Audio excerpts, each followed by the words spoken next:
कि किसी एक वर्ग को ही थाने में जाओ तो वही व्यक्ति मिलता है, सांसद देखो तो वही व्यक्ति है, उसी समाज का व्यक्ति है, विधायक देखो तो उसी समाज का व्यक्ति है, सीधी विधानसभा विधायक वही समाज का है, चुराहट विधानसभा में वही विधायक जो उसी समाज का है, सांसद उसी समाज से है।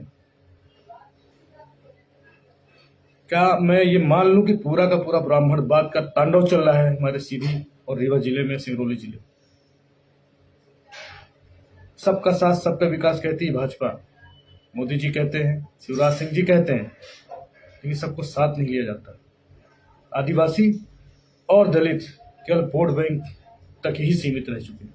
हम तो बुलडोजर न्याय के हिमायती नहीं हैं, यह स्टेट की गुंडागर्दी के अलावा कुछ और नहीं है। लेकिन जिन लोगों ने इसे न्याय मान लिया है, उनसे यह सवाल है कि प्रवेश शुक्ला के घर पर बुलडोजर चलाए जाने की मांग क्या वो कर रहे हैं?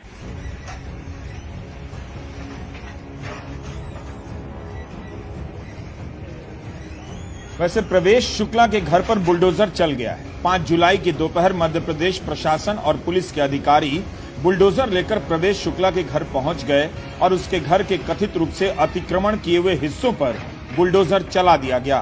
यह देखना आपका काम है कि बुलडोजर ने धर्म के आधार पर थोड़ा इंसाफ किया या पूरा इंसाफ किया, यानी पूरा घर गिराया है या नहीं। जैसे यूपी के प्रयागराज में जावेद का पूरा घर मिट्टी में मिला दिया गया। लेकिन बुलडोजर को कभी इंसाफ नहीं समझना चाहिए। इसे अगर आप इंसाफ के तौर पर देखेंगे तो गलती करेंगे। घर में और भी लोग रहते हैं, वे अपराध में शामिल नहीं हैं। हालांकि यही घर अगर किसी परवेज अहमद का होता तो प्रवेश शुक्ला ही बुलडोजर से घर गिरा देने की मांग करता। प्रवेश के पिता को सदमा पहुंचा है, उनका दुख समझ आता है, मगर यह सवाल उन्हें खुद से भी करना होगा कि जब दूसरों का घर बुलडोजर से गिराया गया तो क्या वे इसी तरह रोया करते थे या हंस रहे थे? प्रवेश की मां रोते रोते बेहोश हो गईं। हम फिर से दोहरा दे रहे हैं कि बुलडोजर का चलना स्टेट की शक्ति को बेलगाम होने देना है, यह न्याय नहीं है।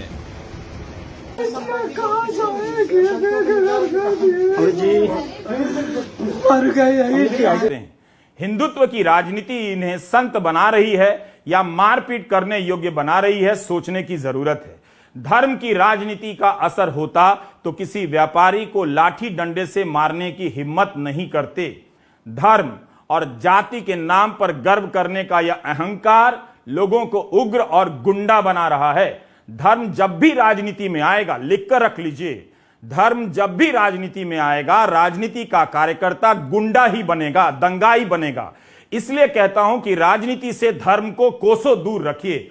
हम इस वीडियो में आदिवासी युवक पर पेशाब करने वाले प्रवेश शुक्ला के दुस्साहस में जाति के अहंकार के साथ साथ राजनीतिक सत्ता के अहंकार की कड़ी भी खोज रहे हैं। एक और उदाहरण देना चाहता हूं। अंडरवियर में जिन युवाओं को खड़ा किया गया है, इनमें से एक पत्रकार हैं, बाकी नाटक कर्मी और सामाजिक कार्यकर्ता। थाने के भीतर इन 7 युवाओं को अंडरवियर में खड़ा कर दिया गया। इनमें से एक ही पत्रकार हैं जिनका नाम है कनिष्क तिवारी। तब कनिष्क तिवारी ने फेसबुक पर लिखा था कि जब उनकी 10 साल की बेटी ने अखबार खोला और पापा की अर्धनग्न तस्वीर देखी और पापा से पूछने लगी, कनिष्क तिवारी रोने लगे।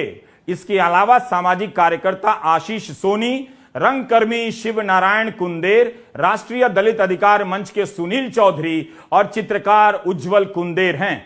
तब थानेदार ने कहा कि ये लोग पूरे नग्न नहीं हैं, अर्धनग्न हैं।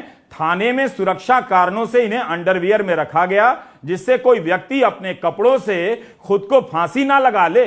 तब उस समय के एडीजी वेंकटेश राव ने भी करीब करीब यही बात कही थी। बाद में थानेदार को निलंबित कर दिया गया। सीधी जिले के एक रंगकर्मी नीरज कुंदेर को इस आरोप में गिरफ्तार किया गया कि वे फेक आईडी बनाकर बीजेपी के विधायक केदारनाथ शुक्ला और उनके बेटे गुरुदत्त के बारे में अभद्र टिप्पणियां कर रहे हैं। नीरज का कहना है कि जिस मामले में उन्हें गिरफ्तार किया गया, उसमें आज तक डायरी पेश नहीं की जा सकी है। मेरी एक फोटो सोशल मीडिया में तेजी से वायरल हुई थी, जिस फोटो में मुझे थाने के अंदर, सीधी सिटी कोतवाली थाने के अंदर अर्धनग्न अवस्था में रखा गया था और मुझे प्रताड़ित किया गया था। यह पूरा मामला जो है सीधी विधायक केदारनाथ शुक्ल के दबाव में जो है किया गया था और मुझे थाने के अंदर पुलिस कर्मियों के द्वारा, थाना प्रभारी के द्वारा ये लगातार कहा जा रहा था कि क्या तुम अब जो है पुलिस के खिलाफ और विधायक केदारनाथ शुक्ल के खिलाफ खबर चलाओगे, और बार बार मुझे प्रताड़ना के उस दौर से गुजारा जाता था जिस वजह से मुझे लगता था कि ये कह दूं कि अब मैं पत्रकारिता छोड़ दूं।